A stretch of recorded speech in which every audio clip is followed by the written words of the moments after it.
Leeds United-based sponsor on the channel, teamwallart.com. The link is in the description. Worldwide shipping, and it's unbelievable, guys. As I've told you before, this is the sort of stuff that you can get from these guys. My favourites on the end here. Accused of everything, guilty of nothing since 1919.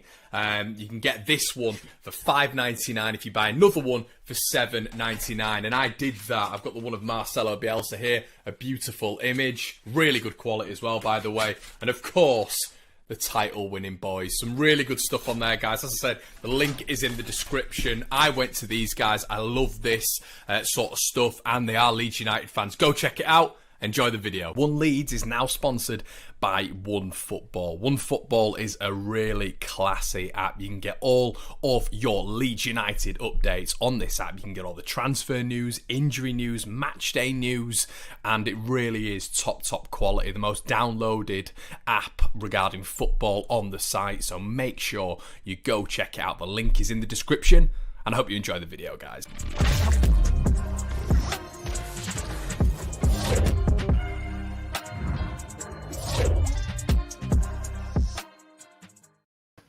Hello everybody, welcome back to One Leeds, and we are back with an opposition preview. It's been one of those days for me, absolutely mental. It's been mental for the past 2 minutes for Jamie, so we're apologising for about 20 or 30 seconds late, but we're back here. Leeds United take on Leicester City this weekend. Oh God, no. I hear a lot of you Leeds fans cry. Maybe that's just me, but Jamie, how are you doing, mate? You all right? I'm good. I'm fine, pal. Hope it's all good there. I tell you what, you Leeds fans, I wouldn't worry too much because our home form has not been the best this season. So don't panic too much. Yeah, brilliant. Oh, Jamie, you feel this is what we need, mate. This is what we need, because anytime I see Leicester City play, as I'm sure everybody on the sort of channel knows, they're what a team they are, and I think it was. Let's get straight into the meat. I mean, for me. When we did our opposition preview last time, Jamie, we didn't really know what to expect. I mean, Leeds were going on a real run at the time, and we looked very, very good. And I think we've looked good this season. I'll be interested to get your thoughts in a second. But Leicester were the first team who we thought, whoa, okay, here we are. This is the Premier League. Well, like you said, we did not. No Leicester fan thought, what was it, 4-1? Sorry, yeah, it was 4-1, wasn't it? No Leicester fan thought we were going to go to Ellen Road and win 4-1. Maybe 1-0, 2-1, something like that, but not 4-1. We were actually out. For once, we were outstanding. It started a bit of a run for us. At the minute now, we are now, 7 unbeaten. Our away, like I keep saying, our away form is hugely better than our home form. So you stand a bit of a chance, but we beat Southampton the other week. We beat Chelsea the other week. So our home form is picking up a little bit. But there's something in our heads at the minute at Leicester's players that you play at home and they're a little bit scared to play at home. So, yeah, don't worry too much. It's going to be a really close game. Yeah, no, it's interesting. I mean, we've just got a comment here and just said, I don't expect us to win, but it is a winnable game if we are on our game from the off. And I think it's a good way of looking at it, really, Jamie. I mean, the only thing with Leeds is the last sort of 4 games, it's not been great for us. We've got the win at Newcastle, which was massive for us. We've got so many points from teams below us, but teams above us, it's been a bit difficult for Leeds this season, which is understandable for a newly promoted team. As I'm sure you'll know, Leicester when they came up. And a few years ago that's testing my memory, that is. About 7 years ago now. Yeah, well, I tell you what, Jamie, I mean, our owner has come out recently, and I don't know if you've seen it, but he wants Leeds to be like Leicester in 4 or 5 years' time. He wants us to follow that blueprint, that European blueprint of getting those elite players, etc. But so far, I want to get your understanding. What have you made of Leeds United so far? Well, it's more over. I mean, everyone knows on Leicester Fan TV, I struggle pronouncing names. So your manager, you'll have to pronounce him because I can't pronounce it. Bielsa. Yeah. Since he's been there, 2 years? Is this his second year or his third year? He'll be in his. I think he's in his third year now. I'll tell you what, since in the Championship, since you've been there and then you come up in the Premiership, you've been outstanding. You're as fit as the butcher's dog. He makes them run and run and run. I don't know what the training must be like. And he seems to want to create chances. You want to score, and you play without no fear. To be honest, that's what I see from Leeds. I'm not quite sure, whoever that is, Sam. I'm not quite sure Leicester will give you a schooling, but I do. Touch wood, I do hope so. But I think you've been outstanding. And who did you play the other? Was it Manu you played the other week? Or, We got beat. We got hammered by Man United 6-2, but it was a very it wasn't that one. Yes, that was it. Man U, you shouldn't have lost 6-2 because you played very well. And if you play against teams like us, Leicester, it's going to be so open. You like scoring goals. We try to score goals. The defence isn't the best. I mean, I think I don't know how many goals you've conceded, but you do let in a few, though, don't you? Yeah, we do. So there's chances. But Vardy's out. He's had an operation 6 days ago on his groin. Sorry, his hernia. He's not back for another week. Big Wilf Ndidi, he's out for another 7 to 10 days. Dennis Pratt out. So we're not down to the bare bones. We don't. Us Leicester fans don't really moan about injuries, unlike some other teams nearer you that moan all the time. But yeah, so there's a chance. We've got two out of the starting 11 that would be playing regular that are out. So. Well, Jamie, it's a good. So, I mean, we had the Vardy fear. I think a lot of Leeds fans call it the Vardy fear. I think a lot of football fans call it the Vardy fear. I mean, you can't play against him when he's on his game, and he showed that at Ellen Road. He's everything that we hate, and I'm sure he's everything that every defensive line hates. But Leeds are not set up really for counter-attacking teams. It's we've had it with Wolves, we've had it with Palace, we've had it with. I mean, Leicester was probably the biggest one, but. In terms of Vardy being out, how does that change Leicester? Because I was listening to Brendan Rodgers today, and he said instead of that sort of ball over the top, it might have to be 3 or 4 passes where you're building play. Does it slow Leicester up a bit? No, not really. Because if you go what the media say, we're a one-horse team. Vardy's the only player in our team. We've scored 57 goals this year. He's only scored 13. He's only scored 6 from open play. Maddison and Barnes have both scored more from open play. But yeah, we do have to play a slightly different way. Where Vardy attacks and runs the channels, Perez is up top at the minute, and he sort of drags the defenders towards him because he drops back and he leaves space for Maddison to put the balls through to Barnes or Brighton or Under on the wings to run through. So we have to play a slightly different way. But there's no... If we played Everton the other night and we should have won that game. If Vardy had been playing, I think we'd have won. It was just because there was too many through balls and there was too many half chances where Vardy gets a half chance and he normally snaffles it quite easily.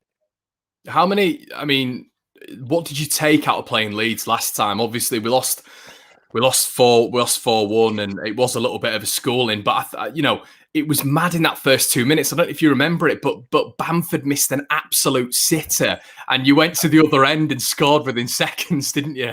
Yeah. It's very unusual for us to score early goals. Very unusual. Normally, we grind you down, and then pick you off the last 15, 20 minutes of the game. Where I'm not exactly sure how many goals, but we've scored a lot of our goals in the last 15 to 20 minutes of the game. So to score early goals is a rarity for us, to be honest.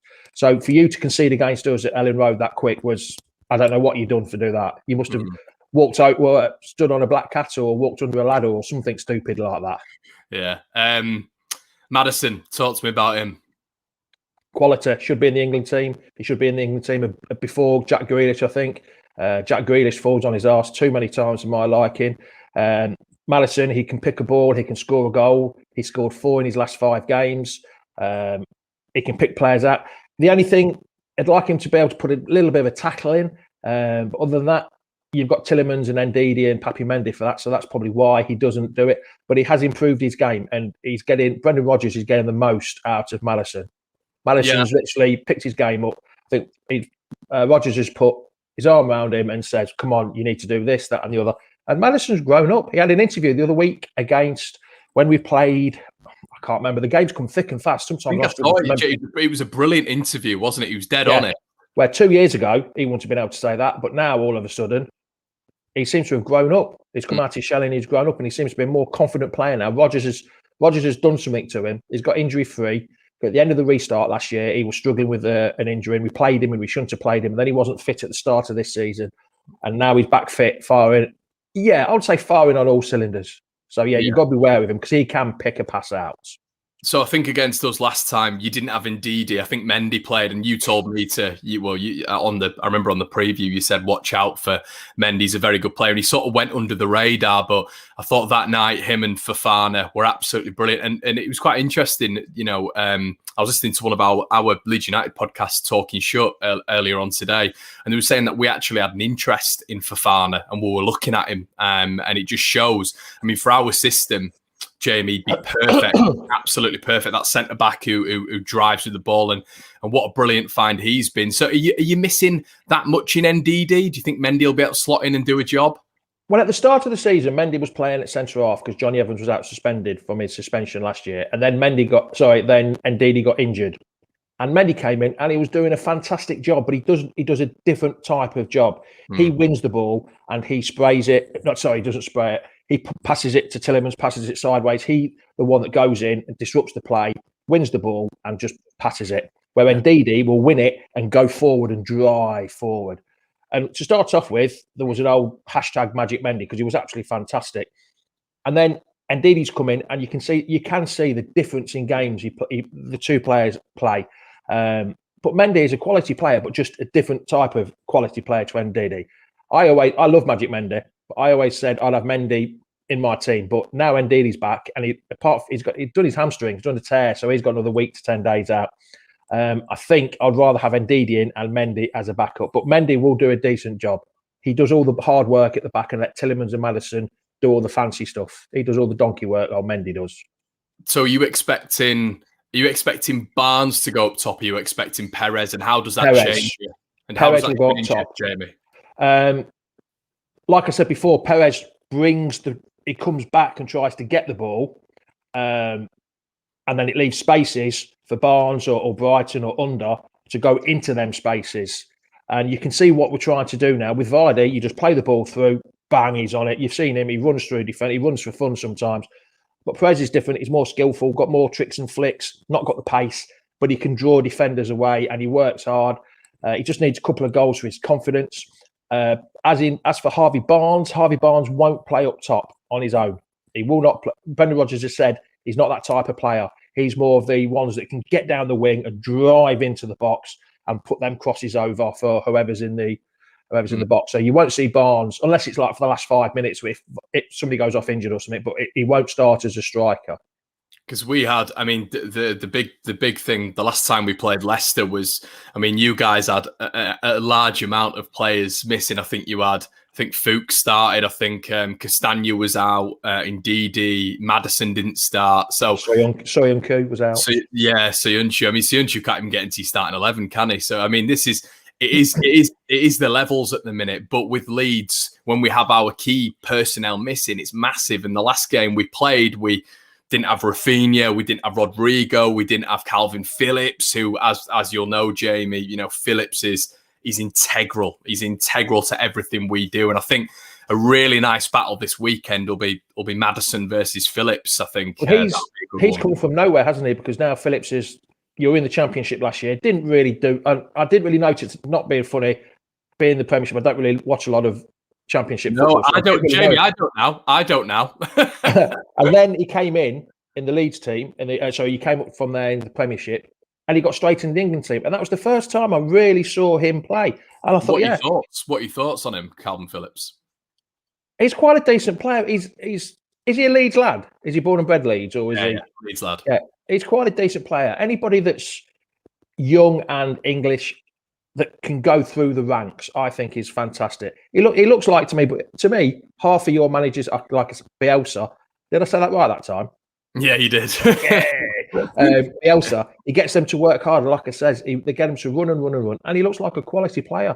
Not being funny, in a couple of years he might need to go to one of these so-called bigger sides to improve. But that's what they say about most teams, don't they? Barnes and Maddison and Jamie. That's what we're with our blueprint now. With what Radrizzani, our owner, is trying to do. He's trying to emulate what Leicester are doing. And the admirable thing about Leicester for years is they've kept hold of a nucleus. When maybe when Arsenal came after Vardy, they've been able to keep hold of those key players, and we are hoping to do that. I mean, it must be difficult. Oh yeah, because since we've won the league, I don't know if you remember when we won the league a good few years ago. We've sold one good player every summer. Kante, Drinkwater, Mahrez, Maguire. Who did we sell last year? We sold someone last year as well, but I can't remember who it was. Oh, Chilwell. Yeah, he was. Yeah. So we've always sold one player. We're never going to go out and buy a 60, 70 million pound player. Never in a million years. We've just spent 100 million pounds on a brand spanking new training ground at Seagrove out in the sticks in Leicester. So we're never going to be that kind of club. We'll like be the 20, 30 million pound players, Mark. And they take a lot of time to bed in. Like Sionku, he was here for a year, didn't do much, sold Maguire, and all of a sudden we got 100 times better in defensively. We sold an 80 million pound player and we got better replacing him with an 18 million pound player. It's unbelievable. And it's the way we're trying to work. We're trying to bed him in. And then same with James Justin. What do you think of James Justin so far? Man, he's a freak, isn't he? He's an athlete, a pure Premier League athlete. And we saw that last time. I think you played a back three, and it was James. I think it was you played a back three. You had two. It was James, Fuchs, and who else was in your back three? Because Evans was out, wasn't he? Evans was out against you. Yeah, it was a back three. Was it Fofana? Was it Fofana? Fofana, James, and there was another one. I swear it was it's Fuchs. Yeah. So it was a back three, and it was James and Fofana that stood out. I mean, they're just so powerful. I mean, yeah. Listen, it's a weird one. It's a weird one, James, because I think we all as Leeds fans respect Leicester because that's where we want to be in however many years' time. But I look at it now and I think to myself, can we go there with, the players that we've got and actually get a result? And from what you're saying, the home form is, I guess my question to you, this is what you didn't answer last time. And I remember because you just started littering how frigging good you were and you were bang on. but if you've got to give us some optimism, Jamie, I know you're not supposed to, but you have to. Where can Leeds, if we are to, where can we hurt you? Corners. Right. We're shocking. We've conceded 8. Is it 8 or 9 this season from corners? Something like that. 8 or 9. Oh, maybe not just corners, set plays. I think that's 8 or 9. But corners were shocking. We have a zonal defence. And I'm a bit old school, Con. I'm a few years older than you, pal, I think. And I'm a bit old school. Not you man-for-man marking on corners. This zonal defending is useless. Whoever's picking... against Everton, we had Mendy picking up Calvert-Lewin. It was... big man, small man. I don't understand why. So I think set plays is probably our weakness. We don't score for them anymore, and we don't. We concede quite regular from them. So that would be if you wanted any chink of light. And bear in mind, it's only a small chink of light, pal. Corners or set plays. Yeah, if you're to highlight as well the main, you did mention Mendy last time, and you were bang on. Yeah. I thought it was brilliant. But if you took the main attacking threat that Leicester have, who would you pinpoint? From Leicester's point of view, at the minute it's you've got to be looking at Harvey Barnes down the wing because at the minute he's flying, he's scoring goals, which was his problem last year. Last year he only scored 7 in 42. This year he's got 10 in 25, I think it's 25 or 26. So he's got double the amount in half the amount of games. And he's absolutely flying. He gets down that wing. He's the old-fashioned winger. He gets down there, puts in, or he gets to the byline and puts his crosses in. And now he's found his shooting boots, then, he's a decent... So his old man was a player, wasn't he, Jamie? His old man? Yes, born and bred in Leicester, but he never played for Leicester. Paul Barnes. Paul Barnes, yeah. Yeah, Paul Barnes. And he had a big Burnley. He was huge at Burnley. I think he had a time at York and Birmingham as well, but he was mainly at Burnley. Right. So up your neck of the woods, lad. Yeah. Well, I live in York, mate, so there you go. But I think it's he's the one that I look at. I mean, you're littered with brilliant players, but I think the ones that stick out are Barnes and Maddison. I mean, how would you stop Barnes? Is there a system you'd play? I mean, he looks like the man who's just going to cause havoc. Probably being your old self, being dirty Leeds, that might stop him. Right. Okay. Yeah. All right. He's a bit lightweight, so if you put the boot in a little bit, but then if you mistime it, he skips over you. But your formation, I think a flat back four with a couple of old heads on as your fullbacks would be good, because there's one player that was Luke Ayling. Yeah, You're one brilliant. of your players. Brilliant. Where does he's a defender, yes, but what kind of defender is he? Is he a fullback or is he a centre half? I'm not quite sure. With Bielsa, mate, you can be a fullback, but then you'll have to play net, and you have to be his assistant coach, and you have to be fitness, and you have to play up front as well. You know what I mean? You have to play everywhere. But notoriously, he's a fullback, but he can play centre back. Yeah. So if you've got him, because he looks like he's a bit of an old head, isn't he? He's not a young lad, is he? He's middle 20s, isn't he? Yeah, and it's interesting you brought him up, Jamie, because he did a real job on Mane. Did really well against Sterling, but he had a 10-minute spell up against Saint Maximin, at Newcastle, and Jesus, I mean, you forget how good that lad is, and he just. Yeah, he gave Ayling a little bit of a lesson for 10 minutes, but against Barnes, maybe he might have a better chance. Yeah, see, Barnes is quick, but if he comes up against somebody a bit tasty, he just sort of drops back a little bit, and it's a bit like him and Maddison are both the same. They can do all the skillful stuff and all the attacking stuff, but when it comes to a bit of the hard work and the defending, no. So he's a little bit. Him and Maddison are both a little bit lightweight for my liking, but going forward and attacking, then yeah, Barnes is the man at the minute. He really is. So about tactics, a quick tactics shout on Leicester, Jamie, because I noticed when you came to Ellen Road, you played 3-4-3. Leeds do not like playing against 3-4-3, but I've got a sneaky suspicion at this moment in time with Leicester, after doing a little bit of research, it's been a 4-2-3-1. Is he going to change it that much against Leeds? Do you think he'll go to a back three, or do you think he'll stay with the 4-2-3-1? Well, at that time when we played you, we had injuries galore, 6 or 7 out injuries, and it forced us. We were trying to fit square pegs into round holes at that time, and we had to play a back three. You don't normally play Justin and Fuchs in a back three. You wouldn't do that. If you were doing a back three, you'd have Johnny Evans, Soyuncu, and Fofana in that back three. So, like I say, we'll fit in square pegs into round holes. Now we've got the settled team, because Brendan Rodgers used to like throwing curveballs, and you never knew what you're going to get until kickoff time. We've played 3 at the back, 5. It depends how you say 3 at the back, 5 at the back, 4 at the back. We've played different formations up top. We've played 4-3. But like you say, I think now we've got the last 5 or 6 games. We've now got a 4-2-3-1, and I think that's the way we will play. And it will be. I can literally tell you what our team. If he doesn't pull any fast ones, you'll have Casper in goal.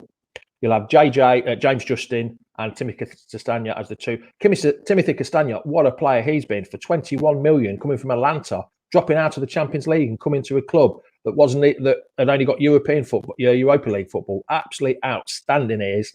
You'll have Johnny Evans, who there was a bit of doubt over Johnny Evans because he got a bit of a knock and he got blurred vision against Everton. Right. So you have Johnny Evans and Fofana, but he's fit.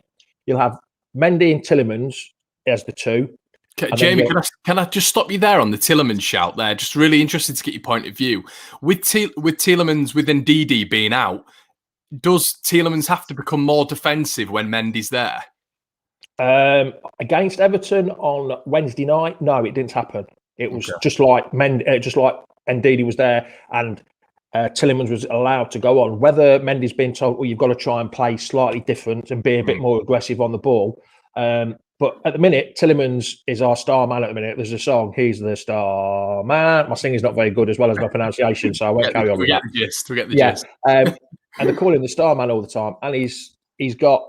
he's a wonderful player. He's a wonderful 8 or 9 out of 10 most weeks. But yeah, Tielemans is worth the money. I think we bought him for just over 30 million. And last year, we didn't have the best of seasons, but this year he's proved why we've spent that money on him. So you think you went 4-2 and I interrupted you on your 3? Yeah. Then we'll be having Barnes, Maddison and Albrighton. Albrighton, the most underrated player in the Premier League at the minute. I agree. It's a good player. He's came here under Nigel Pearson, bought him, and Pearson didn't put him in the side. That was the Great Escape season. Then he brings him in the side and we stay up. Ranieri didn't have him in the side regularly to start off with. He brings him in the side and we win the league. Shaky was only here for a short time. He played him all the time. Then Puel came in. He didn't like him. He didn't play him until he played him. That's when we started picking up, but then it was too late for Puel. Then Rodgers didn't have him in the side. All of a sudden, every time we play with Albrighton, I think we've played 13 games now with him starting, and we've only lost 1 since he started. Albrighton is so underrated. And finally, I'm sure it'll be Perez. I doubt it'll be Nacho. It might be Nacho, but I think it'll be Perez on Sunday now. Can you give us, because you just spoke about the Great Escape there and it triggered something in my head, Jamie, because there's a lot of, because we've been winning in the Championship and we've come up to the Premier League and we've got this winning mentality. We're champions, won it by 12 points, etc., etc. We're in the Premier League now. We're 12th. I don't think we'll go down personally. That's my point of view. Are you too good to go down? Although no team is that good enough to go down. No, you're right. But I still I think you're too good to go down. I really do. Can you give us some, like, sort of from a Leicester perspective? The objective, isn't it, for season 1 is to stay up. That is the objective. 40 points. 40 points. And against teams like Leicester, you'll have had equivalents when you came up. It's a free hit, really, isn't it? Well, we used to think when we first came up, it was a 30-game season. Forget the other 8 games against the top clubs when it was only like a top 4 or top 5. Forget that. It was a 30-game season, and pick up as many points as you can in them 30 games. And if you get anything from the others, then fair enough. But most Leicester fans thought that first season it was a 30-game season, and it's just a Billy bonus if you get anything against the big boys, like we did against Man U when we beat them 5-3, which I bet most Leeds fans absolutely love that.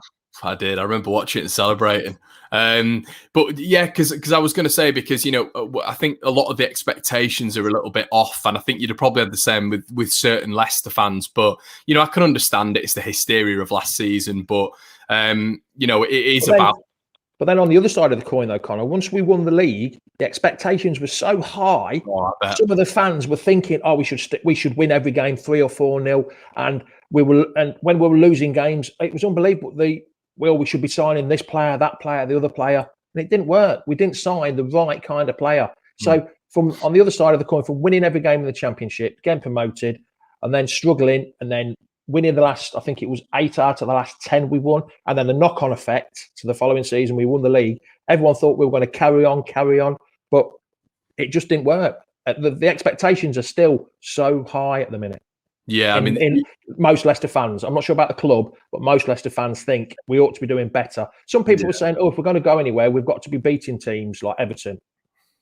Everton are a good side. There's no easy team in the Premier League. They've got to think that it's not as easy to go away in the Premier League. I always say, when we do our score predictions before the games, on away games, I always say 2-2. This is why you sit on the fence. I says, I'm not sitting on the fence.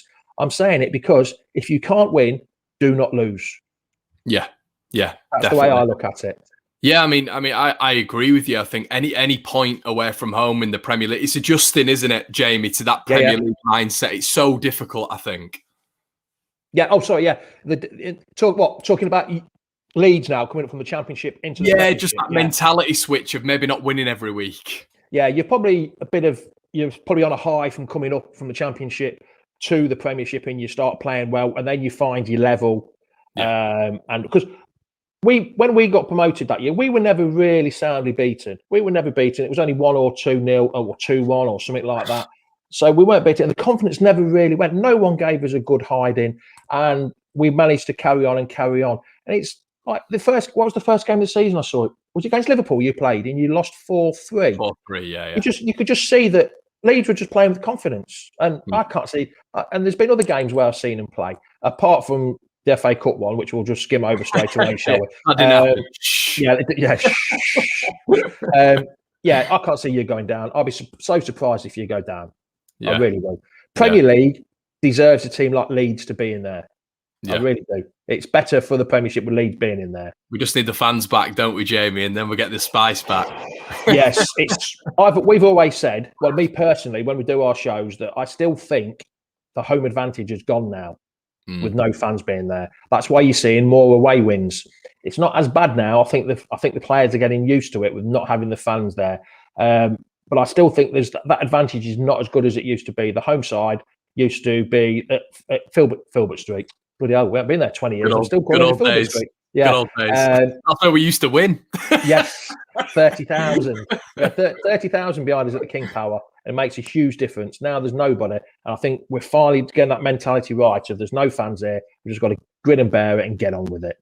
Yeah, Jamie, it's been an absolute pleasure, mate. Can I get your score prediction? You've actually made me. This wasn't your job, but you've made me more optimistic about this game.